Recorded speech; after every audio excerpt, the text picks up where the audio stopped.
할렐루야. 이제 기도하고 시작하겠습니다. 고마우신 하나님 감사를 드립니다. 대강절 두 번째 주일, 오늘도 종이 말씀을 들고 섰습니다. 하나님 말씀에 기름을 부어 주셔서 진리의 말씀이 바로 전달되게 하여 주옵소서. 듣는 모든 회중과 인터넷 유튜브 영상을 통해서도 말씀을 듣는 모든 자들에게 하나님 영안을 열어주시고 영의 귀를 열어주시고 마음의 할례를 베풀어 주셔서 하나님의 진리의 부활의 아버지 말씀이 예수 그리스도의 부활이 과연 무엇인지를 바로 깨달아 부활의 신앙이 될 수 있도록 하나님 역사해 주시옵소서. 예수님의 이름으로 기도합니다. 아멘. 고린도 전서를 시리즈로 우리가 말씀을 나누고 있는데요. 고린도 전서 15장 지난주에는 1절에서 11절까지 했고 오늘은 이제 12절부터 34절까지. 오늘은 좀 본문이 좀 깁니다. 긴데 이제 그래도 좀 나눠보려고 하는데 제목이 뭐냐면 요 위에 성경의 제목을 죽은 사람의 부활에 대해서 오늘은 나누겠습니다. 죽은 사람의 부활. 근데 우리가 한번 한 절씩 읽으면서 한번 나눠 보겠습니다. 우리 집사님 한번 본문을 좀 읽어 보십시오.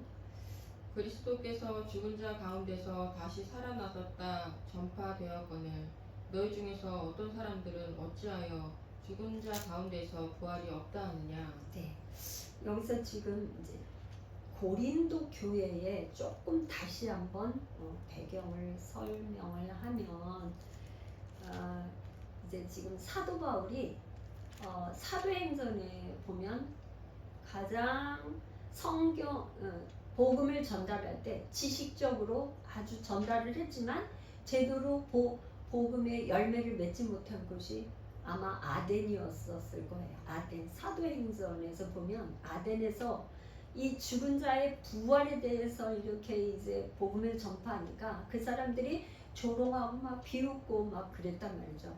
왜 그랬냐면 거기에는 플라톤의 사상을 가진 사람들, 에피쿠로스, 학파, 또 신비주의자들, 종교가들 막 이런 사람들이 혼합적으로 있었기 때문에 이제 이 사람들은 부활에 대해서 아주 생소하고 이 걸림돌이 되고 꺼리끼는 문제였어요. 그러니까 사도 바울이 이 부활에 대해서 이제 거부를 했던 거죠.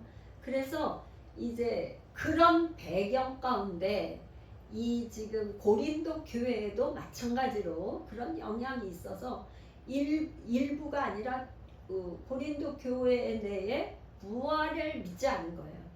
부활을 믿지 않은 거야.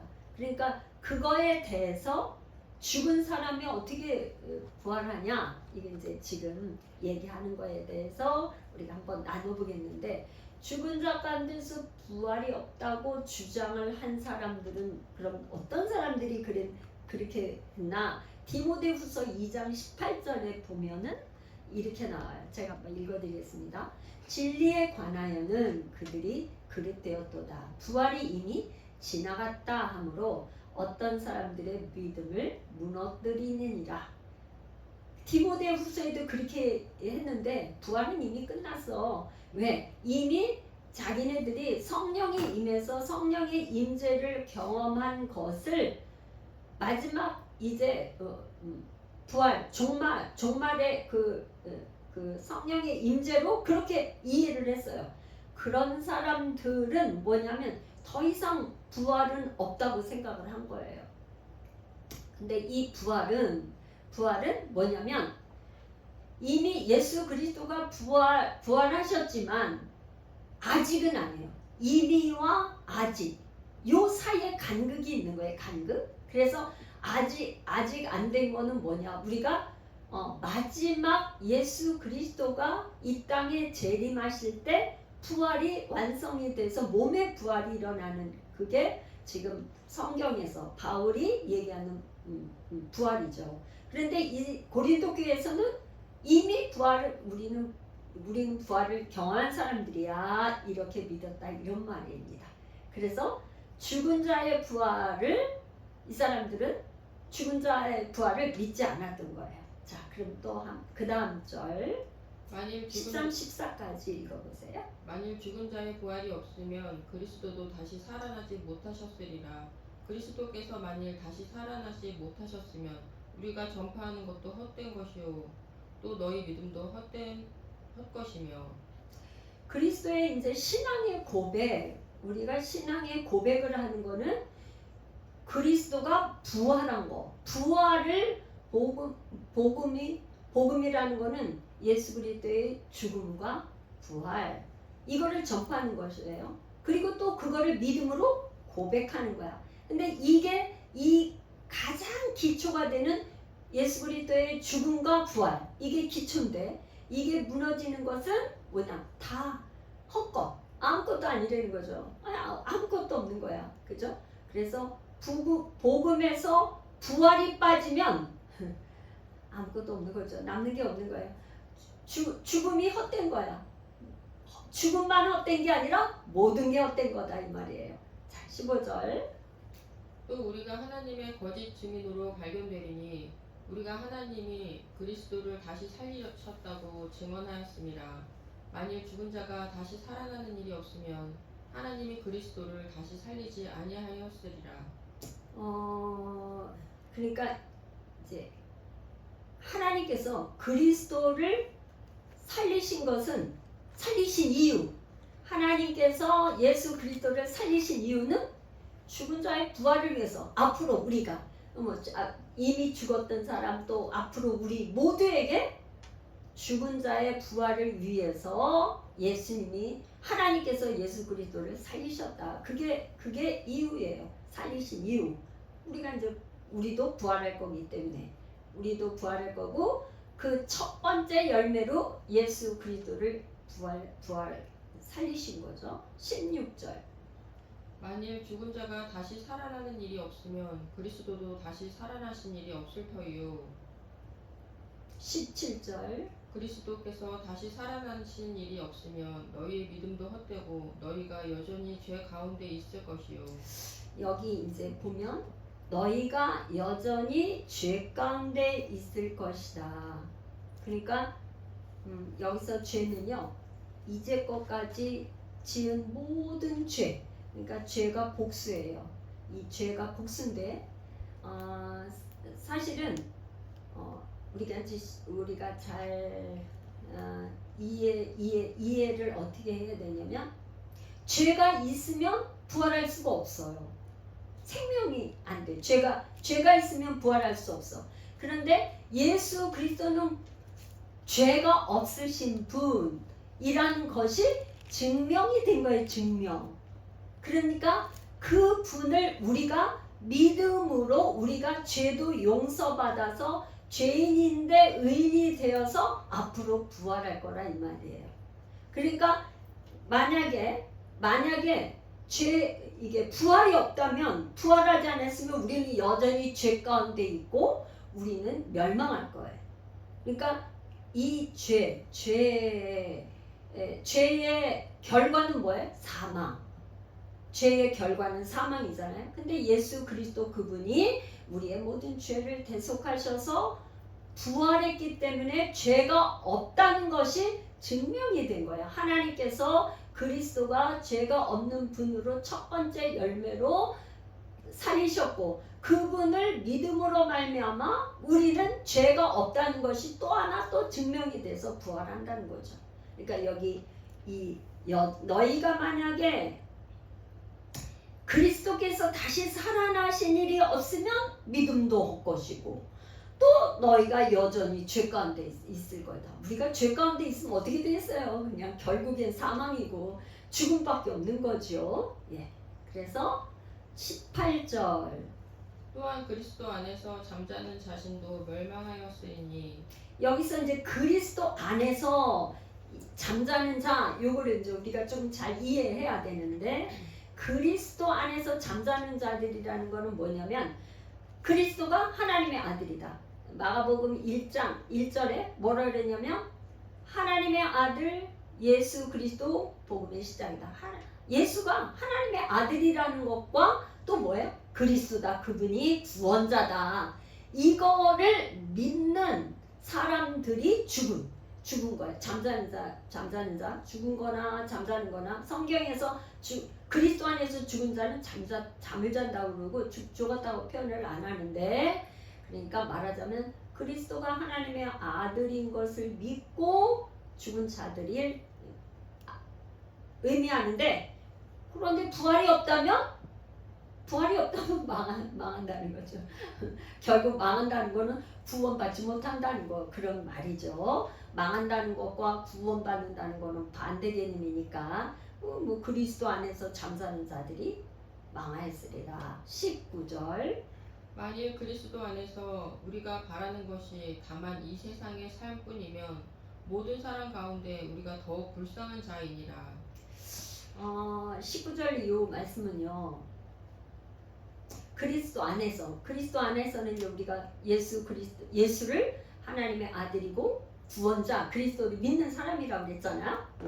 그런데 이런 사람들이 이 세상의 삶이 전부라고 하면 우리는 정말 불쌍한 거예요. 왜 그러냐? 오늘도 우리는 주님의 날이라고 해서 와서 예배드리고 이렇게 한단 말이에요. 근데 특별히 이제 장사라거나 이런 사람들은 주님의 날이 없잖아요. 그날도 이제 돈을 벌기 위해서 장사도 하고 문 열고 다 자기 비즈니스를 한단 말이에요. 근데 우리는 그 시간을 포기하는 거예요. 그 시간을 내려놓고 나의 삶, 분주한 삶에 모든 걸 내려놓고 우선순위를 하나님을 예배하는 이 현장, 예배하는 마음과 시간과 정성과 뜻을 다해서 이 현장, 예배 현장이 왔단 말이에요. 내가 취미생활을 즐길 수 있는 것도 내려놨어. 내가 가족과 여행 가는 것도 내려놨어. 나의 어떠한 유익을 위해서 내가 즐기고 싶은 것도 다 내려놨어. 그렇게 하고는 사는 사람들이 우리 그리스도인들이에요. 그리스도를 믿는 사람들이에요. 그런데 만약에 부활이 없고 이 세상이 전부라면 정말 우리는 정말 불쌍한 거죠. 불쌍한 정도가 아니라 기가 막힌 일 아니겠어요. 그러니까 여기 뭐냐, 우리가 더욱 불쌍한 자이리라 그렇게 얘기하고 있어요. 네, 그 다음에 그러나 이제 그리스도께서 죽은 자 가운데서 다시 살아나사 잠자는 자들의 첫 열매가 되셨도다. 그러니까 여기 죽은 자들과 아까는 잠자는 자라고 했는데 여기서는 또 다시 죽은 자라고 그랬어요. 죽은 자나 잠자는 자 같은 뜻이죠. 그래서 여기 이제 뭐라는 첫 열매라는 단어가 나오네요. 첫 열매. 그래서 구약에서는 이제 모든 소산물을 나온 거에 첫 열매를 하나님께 드리는 걸로 구약에서 레위기나 이렇게 그 제사법에 그렇게 나옵니다. 그래서 이제 첫 열매는 이제 그 첫 소산을 드리는데, 바울도 뭐라 그랬냐면 신앙 공동체에서 예수를 그리스도로 고백하고 세례받고 그가 한 성도를 회심자를 뭐라 그랬는데 첫 열매라고 그랬어요. 그러니까 첫 열매. 이거는 뭐냐? 첫 열매가 있으면 두 번째, 세 번째, 네 번째에서 마지막 열매까지가 있다는 어떤 시간적인 거를 얘기를 하겠죠. 시간적. 첫 번째가 있으면 나중도 있고 그런 거죠. 그래서 이거는 말하자면 반드시 첫 번째가 있으면 앞으로 계속 있을 어떤 종말론적인 거를 얘기를 하고 있어요. 그래서 하나님은 뭐라고 그러냐면 우리가 알파와 오메가이신 하나님, 시작이 있으면 끝이신 하나님, 창조하셨으면 종말이 있고 알파와 오메가이신 하나님. 오메가, 옛날에는 오메가 시계가 굉장히 좋은 시계로 오메가 있었잖아요. 그러니까 시계 뭐 끝판왕 그런 이름으로 아마 오메가이라는 이름을 지었는지도 모르겠는데, 그러니까 예수 그리스도는 부활의 첫 열매. 이 사건은요 개인적인 사건만이 아니라 공동체, 이 지구의 종말, 예수 그리스도가 재림해서 오시는 그런 종말적인 사건이 있는 것을 뜻하는 거예요. 첫 열매가 있다는 것은. 그렇죠? 그래서 이거에 대한 보증으로 로마서 8장 23절 우리 한번 찾아서 읽어보겠어요. 로마서 8장 이거에 대한 보증으로 로마서 8장 23절 제가 읽어보겠습니다. 그뿐 아니라 또한 우리 곧 성령의 처음 익은 열매를 받은 우리까지도 속으로 탄식하여 양자될 것 곧 우리 몸의 속량을 기다리느니라.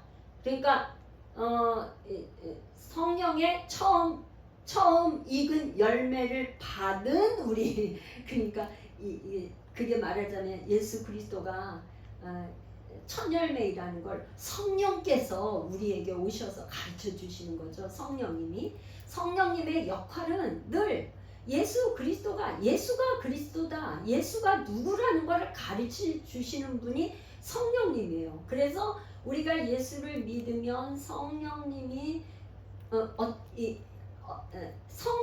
우리를 깨닫게 해서 예수가 그리스도라는 걸 알게 하셔서 믿으면 그분이 우리 안에 오셔서 계속 그 예수를 알게 해주고 성경을 가르쳐주고 알게 하시는 분으로 보증으로 오셨다 이 말이에요. 고린도후서 1장 22절도 우리가 한번 찾아보겠어요. 고린도후서 1장 22절 제가 읽겠습니다. 그가 또한 우리에게 인치시고 보증으로 우리 마음에 성령을 주셨느니라. 그 다음에 5장 5절도 그렇게 찾아볼까요? 5절 곧 이것을 우리에게 이루게 하시고 보증으로 성령을 우리에게 주신 이는 하나님이시니라. 하나님께서 보증으로 성령을 우리에게 보내주셔서 예수가 어떤 분인지 예수님이 어떤 죽음과 부활과 이 모든 예수 그리스도의 모든 사역과 그분의 그리스도 되심을 예수가 그리스도 되심을 가르쳐주고 알게 하시는 분이 성령님이신데 그 보증으로 주셨다는 거예요. 하나님께서. 할렐루야. 그래서 그리스도인이라는 거는 뭐냐? 예수 그리스도처럼 미래에 몸이 부활할 걸 믿는 거예요. 아까 우리가 매번 예배할 때마다 신앙 고백을 하는데 옛날 신앙 고백하던 걸 우리가 개정편을 해서 제가 좀 바꿔서 이렇게 계속 하는 게 왜 그러냐면 옛날 거보다 이번에 바뀐 게 훨씬 이렇게 우리가 고백할 때 마음에 와 닿고 이렇게 쉽게 번역이 돼서 이걸로 고백하는 게 훨씬 좋겠다는 생각이 들어서 그렇게 하고 있거든요. 그래서 몸이 부활할 걸 믿는 거예요. 우리가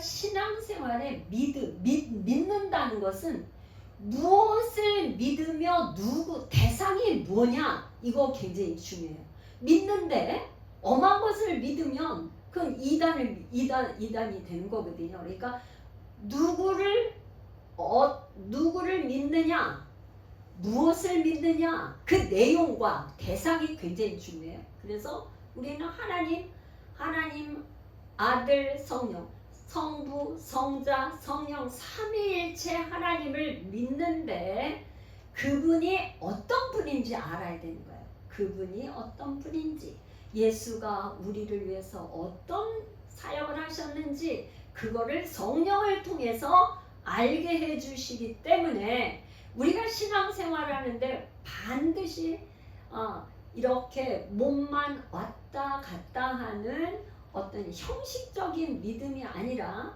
성령을 받아서 거듭난 거듭난 신앙이 돼야지만 예수가 누군지를 바로 알 수 있단 말이에요. 왜 그러냐? 그분이 우리를 가르쳐주니까.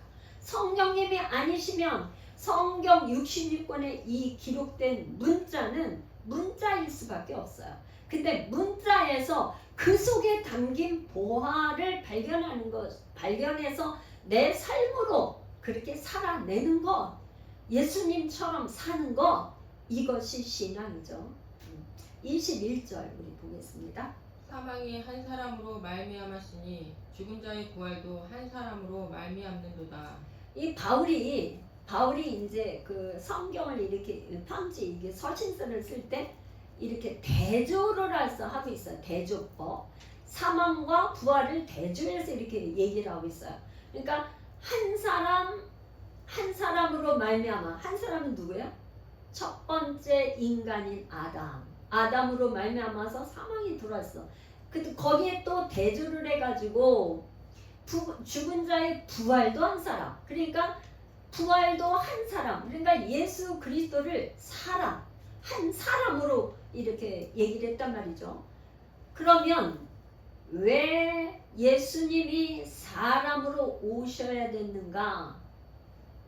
그분이 사람이 아니고 영으로만 왔다면 우리의 이 죄 문제를 해결할 수가 없어요. 우리의 지은 죄를 해결할 수가 없어. 그래서 하나님이신 그분이, 영이신 그분이 육신을 입고 이 땅에 오셔서 죄 없으신 분이신데, 성령으로 잉태하신 분이신데, 그분이 인간의 모든 과거 현재 미래까지의 모든 죄를 대신 지시고 죽음으로 그 죄값을 치르시고, 그 다음에 몸으로 부활, 영으로 부활한 게 아니라 첫 번째 부활은 예수님이 몸으로 부활을 해서 앞으로 우리가 몸이 부활할 것을 미리 보여주셨다.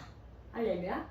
그래서 이제 그러니까 자연적인 인간을 대표한 아담과 마지막 종말론적인 인간을 대표해서 아담과 그리스도를 대조해서 사망과 부활을 대조해서 이렇게 얘기를 하고 있습니다.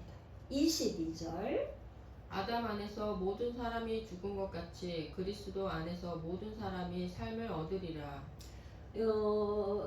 여기서 아담 안에서, 아담에게 속하여서 이렇게 얘기할 수 있어요. 또 그리스도 안에서 그러면 그리스도에게 속하여서 이렇게 생각을 할 수가 있어요. 근데 여기에서 요 말씀을 좀 이해하는 데는 15장 45절을 한 번 더 같이 연결해서 읽어보는 게 좋아요. 15장 45절 제가 읽어보겠습니다. 기록된 바 첫사람 아담은 생명이 되었다 함과 같이 마지막 아담은 살려주는 영이 되었나니, 요게 지금 아담은 생명이 되었다 하면 기록된 바 뭐냐면 창세기 2장에 보면 하나님께서 아담을 흙으로 빚으셔서 그 입에 생기를 불어넣으니까 생명이 되었다 이렇게 나오거든요. 그러니까 이 생명은 숨쉬는 존재가 되었다 이 말이에요. 살아있는 영혼이 되었다 이런 말이에요. 살아있는 영혼. 아담은 그냥 생명, 살아있는 존재, 살아있는 영혼이 되었다 이런 말이에요. 그런데 그리스도 안에서 모든 사람이 삶을 얻으리라는 건 왜 그러냐 우리가 방금 읽은 것처럼 마지막 아담 인간의 모습으로 온 인간의 마지막 아담은 누구냐면 그리스도죠. 이 그리스도는 뭐냐면 살려주는 영. 그러니까 살려주는 영. 왜 살려줄 수 있냐? 그분 안에 생명이 있기 때문에. 그러니까 살려준다, 이게 원어로 헬라어로 조포이에오, 이게 살려주다, 생명을 주다 이런 뜻이 있더라고요. 그러면 생명을 준다는 것은 뭘까요? 생명이 있어야 생명을 주지. 그렇지 않겠어요? 우리가 준다는 건 뭐가 있기 때문에 주는 거잖아. 우리가 다른 사람을 돈다는 건 나에게 그게 있어야 줄 수 있어. 돈 있어야 주고, 예수 그리스도에게는 생명, 나는 길이요 진리요 생명이니, 예수님께서 요한복음에 내가 누군지를 7가지로 선포한, 그게 보면 나는 길이요 진리요 생명이 14장에, 요한복음 14장에 길, 진리, 생명. 그러니까 생명이 있기 때문에 다른 사람을 살려줄 수가 있어. 다른 사람에게 생명을 줄 수 있어. 그걸 뭐야? 믿는 자에게. 예수 그리스도를 믿으면 생명을 얻는 거예요. 할렐루야. 아멘. 그래서 이 지금 아담 안에서와 그리스도 안에서 이거를 대조로 또 얘기하고 있어요. 이 그 사도 바울은 글쓰기에서나 이 저기에서 대조법 이런 걸 굉장히 많이 활용하고 있어요. 아담 안에서 그리스도 안에서. 그러니까 아담 안에서는 모든 사람이 죽어. 근데 그리스도 안에서는 모든 사람이 삶을 얻어. 생명을 얻는 거죠. 할렐루야. 이 정말 얼마나 축복이에요. 우리가 그리스도 안에 있다는 것처럼 이 땅에 복되고 행복하고 축복받은 게 없어. 그리스도 안에 있으면 모든 걸 얻는 거야. 모든 사람이 삶을 얻는다, 생명을 얻는다, 이거는 다 얻는 거예요. 할렐루야. 그리스도 안에 있으면 생명처럼 소중한 게 뭐가 있을까요? 응? 생명보다 더 소중한 게 있어요. 우리가 돈 벌고 이렇게 하는 것도 정말 잘 살려가는 거잖아요. 그렇죠?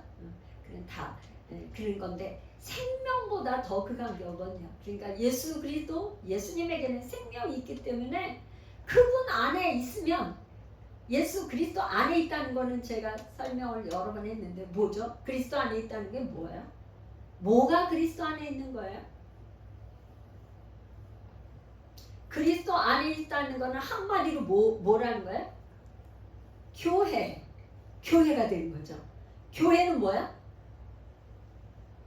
예수를 나의 삶의 머리, 주인으로 삼고 나는 그분의 몸이 되어서 예수님과 내가 한 몸이 되는 거, 연합하는 거, 그게 교회예요.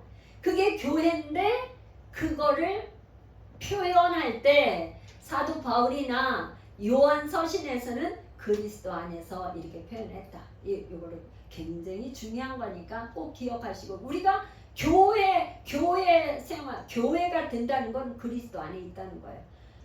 그리스도 안에 있다는 거는 그분이 나의 머리가 되고 나는 그분의 몸이 돼서 그분과 한 몸이 돼서 하는 거예요. 한 몸. 예수님과 한 몸이 되니까 뭐 얼마나 이거는 축복입니까? 할렐루야. 할렐루야. 네. 23절 한번 또 읽고.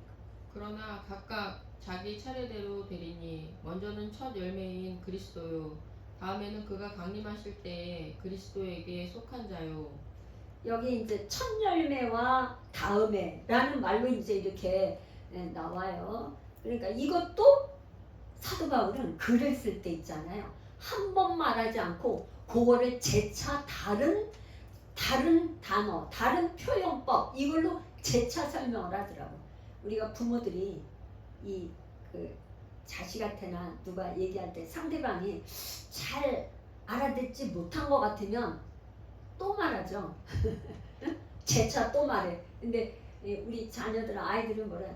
아까 한 말 왜 또 해? 그러지만 말하는 사람 입장에서는 저 사람이 아직 다 이해를 못한 것 같아.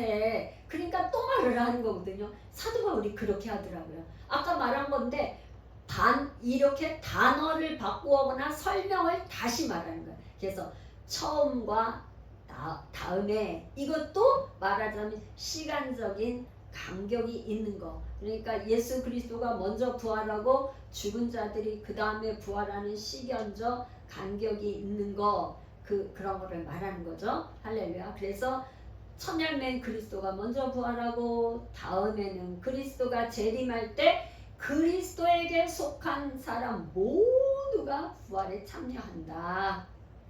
24절. 그 후에는 마지막이니 그가 모든 통치와 모든 권세와 능력을 멸하시고 나라를 아버지 하나님께 바칠 때라. 여기 이제 지금 마지막이라는 그 후에 마지막이라는 단어가 나오고 통치 권세 능력이라는 단어가 나와요. 그러니까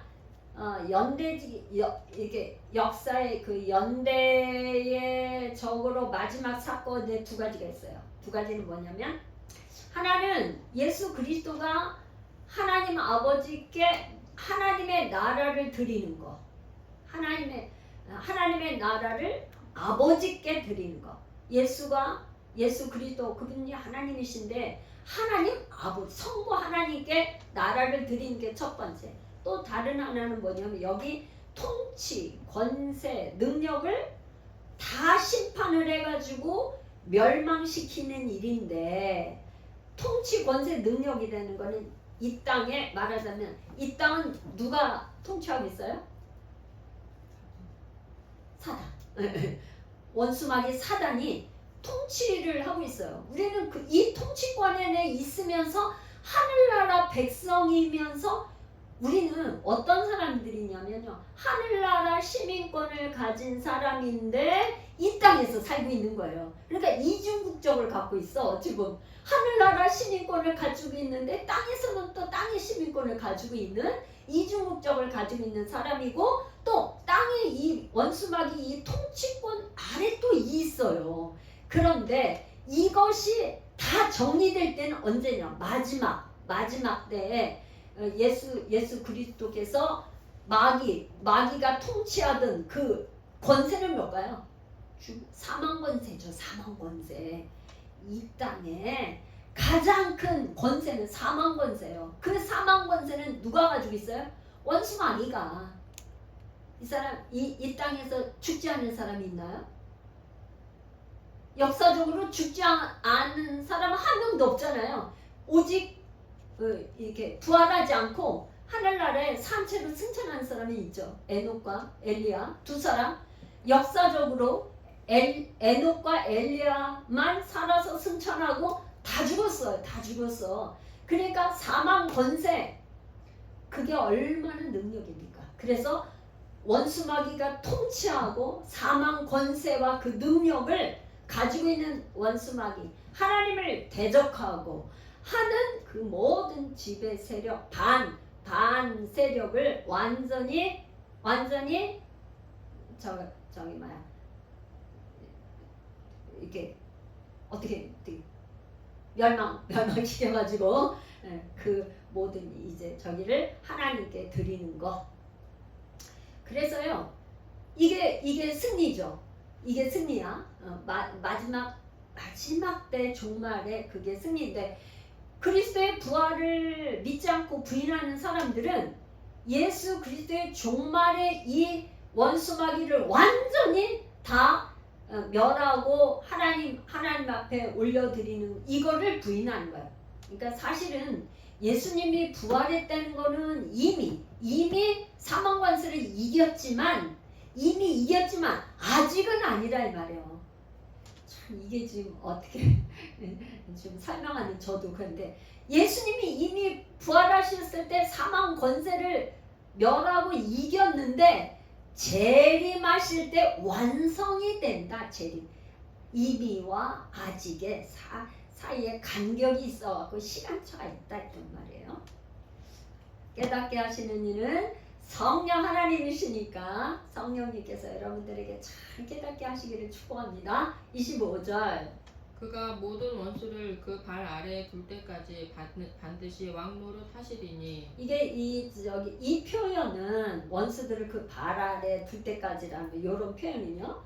이제 시편 110편 1절 8절 6절에 요런 것을 인용한 거예요. 사도 바울은 늘 글쓰기를 할 때 구약 성경을 많이 인용하고 있어. 근데 이 인용은 원시 그리스도교 공동체 초대교회 때에서 아주 이렇게 자주 이렇게 썼던 그런 거예요. 그래서 여기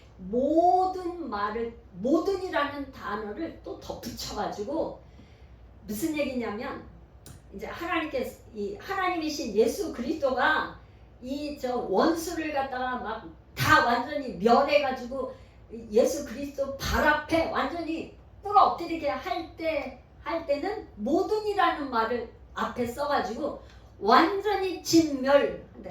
어떤 거는 하고 어떤 거는 남겨놓게 이런 게 아니라 완전히 모든 원수를 무찔러갖고 그 발 아래 예수 그리스도 앞에 발 아래 꿇게 하겠다는 거예요.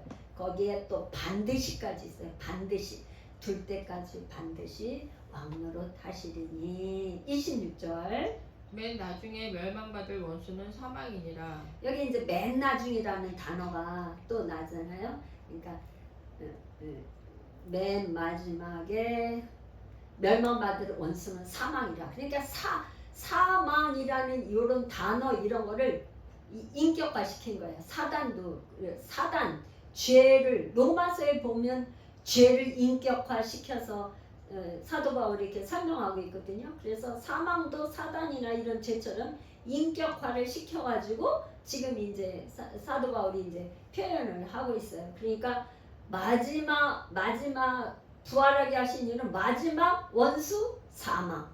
이 땅에서 가장 우리를 괴롭히는 거는 사망 권세, 죽음이잖아요. 사람이 제일 무서워하는 게 뭐예요? 죽음이죠. 죽을까봐 두려워해. 할아버지가 빨리 죽었으면 좋겠어. 그렇게 말은 그렇게 하지만 말로 그렇게 하는 거는 살고 싶다는 말이야. 살고 싶다. 살고 싶어서 죽고 싶다고 말하는 거 반대로 사실은 이 땅에서요 죽고 싶은 사람 없어요. 다 살고 싶어. 가장 두려워하는 게 뭐냐면 이 땅에서 사는 거는 두려움은 죽음이에요. 죽을까봐 두려워요. 그래서 성경에 뭐라 그랬냐면 두려워하지 말라. 내가 너와 함께하리라. 하나님이 함께하시면 죽는 게 아니고 사는 역사죠. 할렐루야. 그래서 그 사망을 이기신 예수 그리스도 그분이 마지막 멸망받을 원수는 사망이다. 27절 만물을 그의 발 아래에 두셨다 하셨으니 만물을 아래에 둔다는 말씀하실 때에 만물을 그의 아래에 두시니가 그 중에 들지 아니한 것이 분명하도다.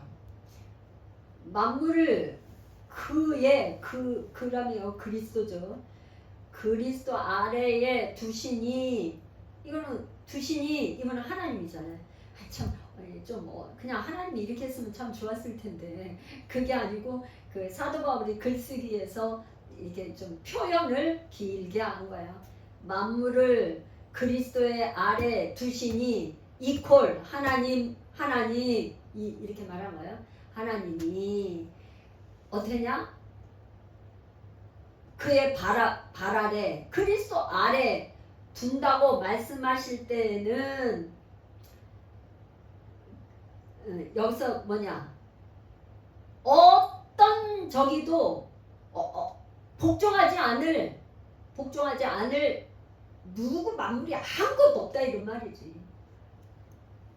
하나님께서 그렇게 만물을 있잖아요. 그리스도 앞에 다 복종하게 하는데 거기 안에 그 범주 안에 들어가지 않을 사람이 없죠. 어떻게 있겠어. 자기만 예외. 이거는 예외가 없는 거예요. 예외가. 이 세상에 예외가 있는 게 있긴 있어요. 뭐 이렇게 법으로 정해놓고도 맨 밑에 규정에 보면은 이러이러면 안 됩니다 이렇게 해놓고 예외 규정에 예외 이런 거는 아닌데 이렇게 하거든요. 근데 만물을 그 그리스도의 발 아래 두실 때에 복종하게 하실 때 발 아래 둔다는 건 뭐예요? 꿇어 엎드리게 한다는 거죠. 오늘 우리 찬양할 때 그런 찬양 있잖아요. 만물을 그의 발 아래 둔다는 건 그리스도 앞에 우리가 다 꿇어 엎드리게 만드는 거예요. 모든 만물이면 뭐 사람이나 뭐 하나 뭐 영이 사단이나 원수만 말할 거 없이 그리스도 아래 복종하게 하나님이 그렇게 만드시는데 예외는 없다. 그 중에 들지 아니한 것이 하나도 없다. 궁극적으로 하나님께서 그렇게 다 만드실 것이다. 28절 만물을 그에게 복종하게 하실 때에는 아들 자신도 그때에 만물을 자기에게 복종하게 하신 이에게 복종하게 되리니 이는 하나님이 만유의 주로서 만유 안에 계시려 하심이라. 그러니까 우리 예수님은 이 땅에 오셨어도요. 어떻게 했냐면 하나님 아버지의 뜻대로 하셨어요. 그래서 늘 새벽이나 밤이 맞도록 가서 아버지의 뜻이 무엇인가를 묻고 기도하고 하나님의 뜻을 이루기 위해서 하셨어요. 그러니까 예수님은 아버지의 뜻대로 순종하고 그분께 복종을 하고 또 그 다음에 만물 만유의 주는 누구예요? 그리스도를 주로 삼으셨잖아요. 그리스도를 만유의 주로 삼으셨는데 모든 만물과 이 세상뿐만 아니라 모든 저기가 그리스도 앞에 복종하게 그렇게 만들어놨다 이 말이에요. 말하자면 예수 그리스도는 하나님 아버지께 복종하고 나머지 모든 만유의 모든 저기는 예수 그리스도께 복종을 해서 그리스도가 주가 되게 만들어 놓으셨다. 이거는 로마서 11장 36절 제가 읽어드릴게요. 이는 만물이 주에게서 나오고 주로 말미암고 주에게로 돌아갑니다. 이게 로마서에서도 사도 바울이 만물은 주에게서 나오고 주로 말미암고 주에게로 돌아갑니다. 이거를 근거로 해서 민주주의를 할 때 그렇게 한 걸로 지금 잘 생각인데 이 성경 구절을 따가지고 민주주의를 처음에 미국의 대통령이 선포할 때 이렇게 한 걸로 기억하고 있는데 네. 그 다음에 29절 만일 죽은 자들이 도무지 다시 살아나지 못하면 죽은 자들을 위하여 세례를 받는 자들이 무엇을 하겠느냐? 어찌하여 그들을 위하여 세례를 받느냐? 그때 당시에는요. 그러니까 고린도 교인들이 어떤 관습적으로 죽은 자들을 위해서 대신 세례를 받는 관습이 있었던 것 같아요.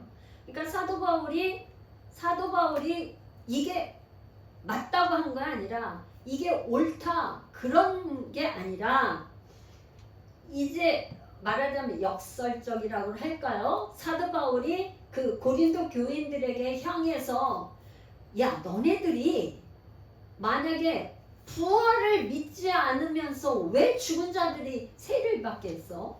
그건 뭐야? 왜 죽은 자들을 세례 받게 한 거야? 응? 너네들 한번 생각해봐. 그러면서 역설적으로 질문을 하는 거야. 그러니까 너희들이 이런 걸 관습적으로 그렇게 하는 건 아무 소용이 없다. 너희들이 정말 미래에 몸이 부활할 것에 대해서 믿고 부활의 소망을 갖고 그렇게 하는 게 아니고 믿지도 않으면서 형식적으로 죽은 자를 위해서 세례를 받는다. 이건 뭐 아무런 소용이 없지 않느냐. 그런 서로 논쟁을 하다 상대방하고 틀리다 맞다 이렇게 할 때 고린도 교인들에게 이 세례를 가지고 다시 역설적으로 얘기를 하는 거라고 보면 됩니다. 자, 30절. 또 어찌하여 우리가 언제나 위험을 무릅쓰리요? 31절도 또 읽어볼까요? 형제들아, 내가 그리스도 예수 우리 주 안에서 가진 바 너희에 대한 나의 자랑을 두고 단언하노니 나는 날마다 죽노라.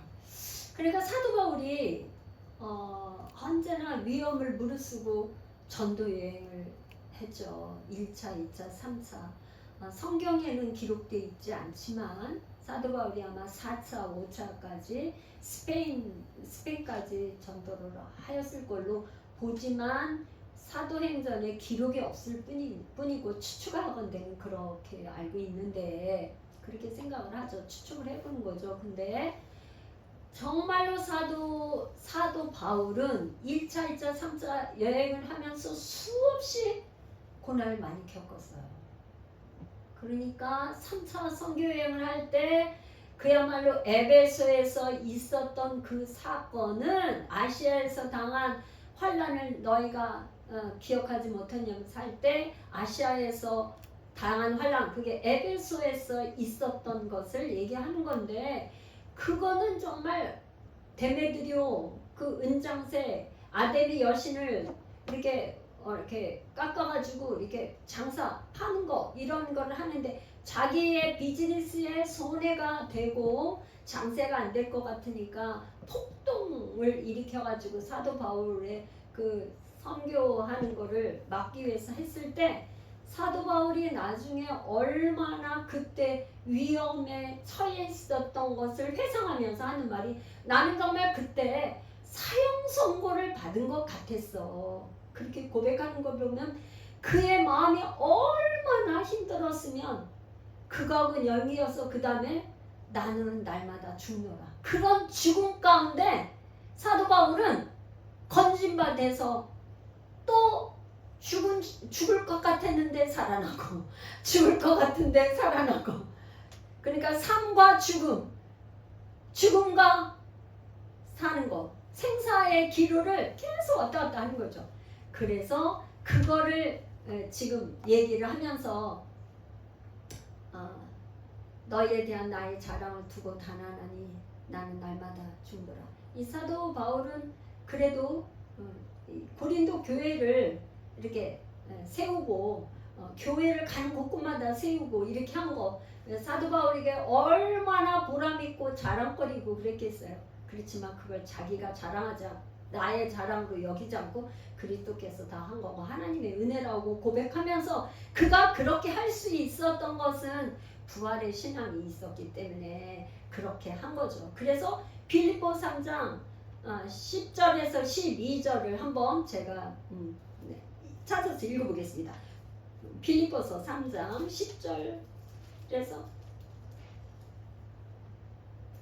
내가 그리스도와 그의 부활의 권능과 그 고난의 참여함을 알고자 하여 그의 죽으심을 본받아 어떻게 해서든지 죽은 자 가운데서 부활에 이르려 하노니 내가 이미 얻었다 함도 아니요 온전히 이루었다 함도 아니라 오직 내가 그리스도 예수께 잡힌 바 된 그것을 잡으려고 달려가노라. 이 사도 바울은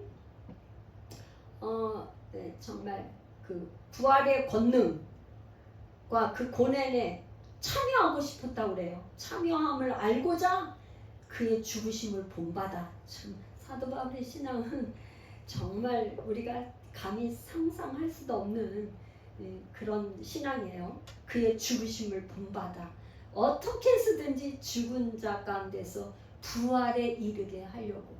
그러니까 그 많은 고난과 선교여행 다니면서 힘든 그 과정을 다 이기면서도 주님의 십자가의 그 죽으심을 늘 생각하면서 했었던 것 같아요. 그러면서 내가 이미 얻었담도 아니고 이루었담도 아니고 내가 그리스도 예수께 잡힌 바 돼 그것을 잡으려고 더 완전 이룬 거 아니야. 여기서 멈출 수 없어. 나는 더 달려가야 돼.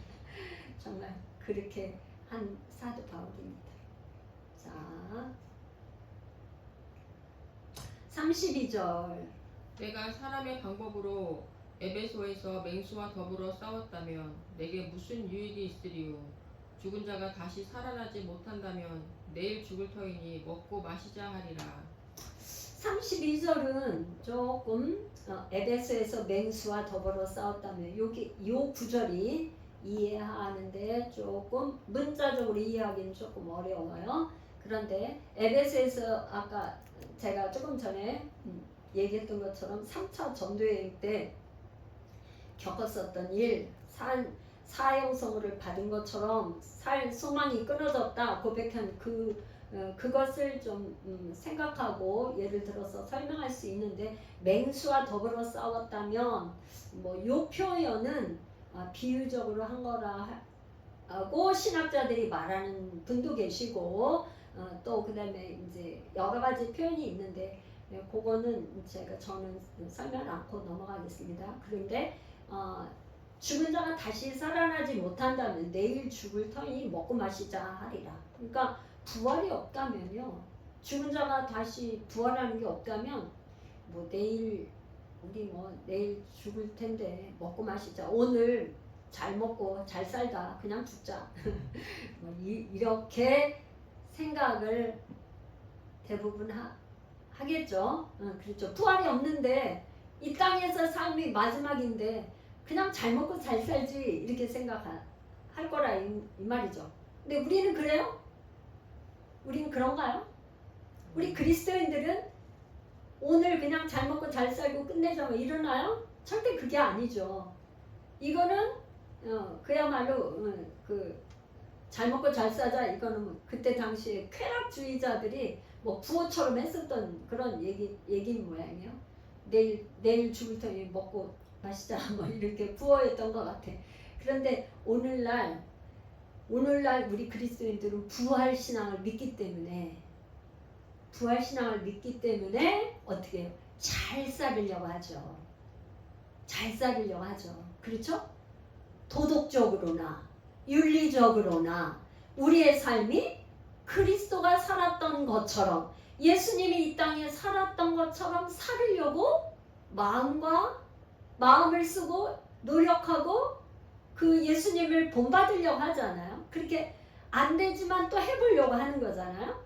그런데 그게 아니고 부활이 없다고 하는 사람은 그냥 잘 먹고 잘 살자 하는 걸로 도덕적으로나 윤리적으로나 이 땅에서 아무런 그 죄의식도 없이 타락하고 사는 거죠. 내일이 없다 그러면 소망이 없으니까. 내일이 없다고 생각하는 사람 아무런 소망이 없기 때문에. 그래서요, 우리에게 유일하게 소망을 주시는 분은 예수님밖에 없어요.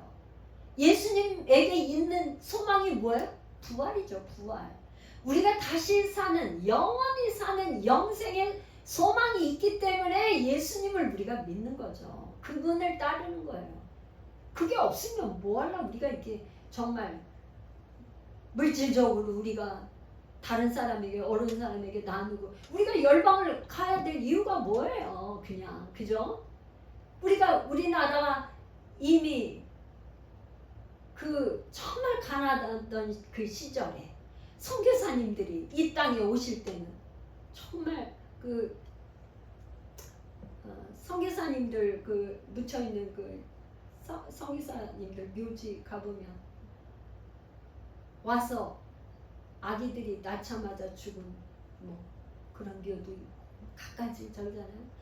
한 뭐 6개월 만에 죽은 선교사님도 있고, 뭐 말도 할 수도 없잖아요. 그분들이 왜 자기 생명을 다 바쳐서 이 땅에 와서 그렇게 헌신했겠어요? 부활이 있기 때문에, 예수 그리스도의 부활이 있으니까 그렇게 자기의 생명을 아까워하지 않고. 그 옛날에는 미국에서 우리나라 오는데 뭐 배 타고 한 3개월 걸렸다고 그러잖아요. 진짜 배에서 어떻게 3개월을 있었을까? 우리 지금 탄자니아 갈 때 10몇 시간 가는 거 너무 힘들잖아요. 그죠? 비행기 갈아타는 거 힘들어하고. 그런데 뭐 사실 보면 아무것도 아니죠. 뭐 비행기에서 그냥 주는 밥 다 먹고, 응? 그 다음에 뭐 공항에서 좀 한 3시간 뭐 쉬었다가 또 비행기 타고 가는 건데, 옛날에 배를 타고 올 때는 저는 배에 대해서 좀 알거든요. 근데 배멀미를 나면요, 정말 그거는 죽음이에요. 왜 그러냐, 옛날에 그 배가 뭐 얼마나 굉장히 좋았겠어요. 그런 배가 풍랑을 만나거나 그러면 이 배가 이 파도에 이렇게 하면은요, 그 배멀미가 나면 정말 못 견뎌요.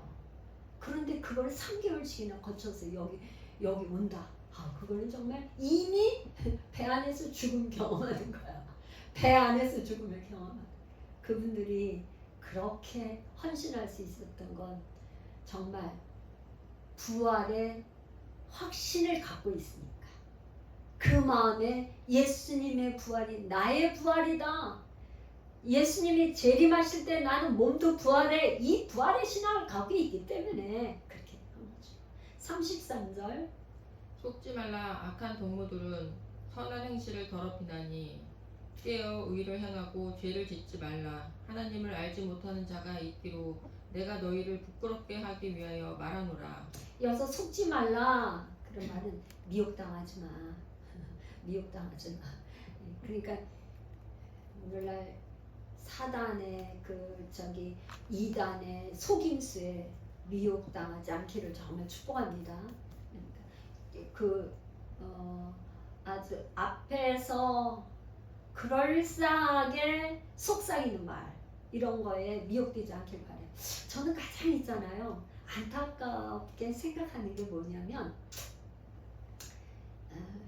저는 이게 주변에서 이렇게 하다가 어떻게 해서 이단에 빠졌을까? 왜 저분이 멀쩡하게 신앙생활을 하다가 이단에 빠졌을까? 그거를 이렇게 그 배후에 이렇게 저거 한 내면을 이렇게 보면요, 가장 취약한 부분, 그 사람마다 그 약한 부분이 있어요. 취약한 부분.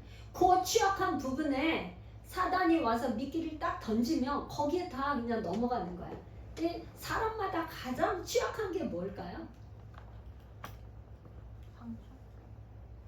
사람마다 가장 취약한 거. 저는 우리에게 누구나 가장 취약한 게 두 가지라고 봐요. 돈과 이성. 사람들이 돈으로 유혹하든지 이성으로 유혹하면 많이 넘어와요. 그런데 돈에 대해서 내가 이 돈을 내가 지키려고 막 절대 어떻게 막 그리고 교회에서는 헌금하는 거에 대해서 막 굉장히 거부하고 이렇게 해서 그거에 대한 트라우마를 갖고 있으면요, 이런 식이야. 교회 가면 헌금 많이 하라고 강조하는데 개척교회는 헌금 얘기하는데 여기는 헌금하는 얘기를 안 하는구나. 그래갖고 미혹돼서 거기 들어가면 그보다 더 큰 구원과는 상관없는 거를 얘기하는 거예요. 진리가 아닌 비진리를 얘기하는 거예요. 그거는 교주가 하는 말인 거예요. 성경 66권에 있는 이 진리를 말하는 게 아니고 교주의 말을 듣는 거예요. 난 그거 정말 안타깝거든요. 그러니까 이 마지막 때에는 미혹을 당하지 말아야 되는데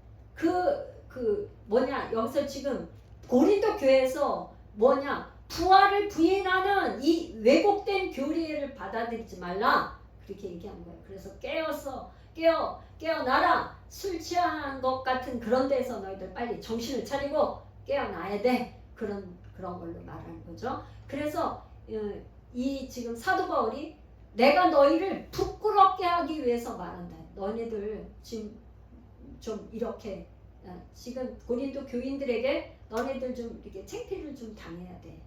그러니까 죄를 지면 사람들 앞에서 좀 수치를 당해야 다시는 이렇게 죄를 지면 안 되겠구나 하는 거를 좀 알아야 되거든요. 그러니까 지금 사도 바울이 그런 거야. 내가 너희를 부끄럽게 하기 위해서 너 수치스러운 거, 너네들이 지금 하는 거가 아주 수치스러운 행동이라는 걸 알아야 돼. 그런 뜻으로 지금 얘기를 하고 있습니다. 자, 이제 좀 제가 정리를 하겠는데요. 세 가지로 정리를 해보겠어요. 그래서 부활이 없는 삶은 미래도 없고 현재도 무의미하다. 첫 번째. 두 번째는 예수 부활은 모든 죽은 자들의 부활에 대한 약속. 예수 부활은 뭐라고요? 모든 죽은 자는 그리스도 안에서 죽은 자죠. 그리스도 안에서 죽은 자에 대한 부활에 대한 약속이고 소망의 근거다. 세 번째, 부활이 없는 신앙의 결과는 도덕적 그리스도의 교회 윤리와 도덕적으로 타락하게 된다. 그러니까 이 땅에 우리 그리스도인들은요, 소금이 되고 빛이 돼야 되는데 소금이 맛을 내야 돼. 소금 맛을 내야 돼. 짠. 그러니까 바다에 그 짠기가 몇 프로라 그래요? 2%? 2%인가? 5%인가? 그 짠 맛 때문에 바다가 썩지 않고 그대로 저기를 유지하고 있어요. 바닷물을. 이 땅에 진정한 그리스도인들, 소수의 그리스도인들이 소금의 짠맛을 낸다면 이 땅은 환한 빛이, 그리스도의 빛이 비추는 그런 나라가 될 줄로 믿습니다. 기도하겠습니다.